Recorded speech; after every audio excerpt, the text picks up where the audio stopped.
ఇది మాత్రం పక్కా. గన్వాడ ఆడపిల్లనంటే గన్వాడ ఆడపిల్లనే, మేము ఎవరికి భయపడం. అవునా? గన్వాడ ఆడపిల్లలు ఎవరికైనా భయపడతారా?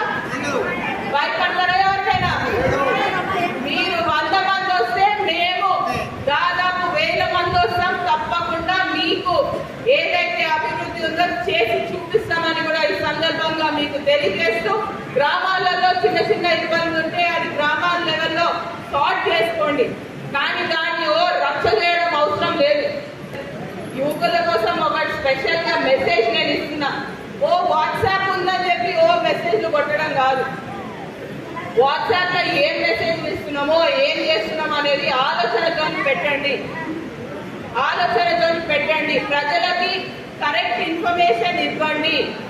మీరు వాట్సాప్ మెసేజ్లలో పెట్టే ఇన్ఫర్మేషన్ ఏవైతే ఉంటున్నాయో తప్పుడు ప్రచారాలు మాత్రం నేను ఎంకరేజ్ చేయను. దాని గురించి మాట్లాడను. ఈ రోజు మాట్లాడినా అంటే అది చివరిసారిగా మాట్లాడుతున్నాను. మళ్ళీ ఇంకొకసారి దీని గురించి నేను మాట్లాడను. ఎవరికి ఎక్స్ప్లెనేషన్ ఇవ్వాల్సిన అవసరం నాకు లేదు అని కూడా ఈ సందర్భంగా మీకు తెలియజేస్తున్నా. నేను పనిచేసేది మా ధన్వాడ ప్రజల కోసం పనిచేస్తున్నా. ఏమనుకుంటారు? ఆడపిల్ల అయితే అరే 2 ముక్కలు మాట్లాడితే భయపడతాయో? అస్సలు బెదరను. ఆడపిల్ల కాదు, ఆడపులినే. అది మాత్రం గుర్తుపెట్టుకోండి.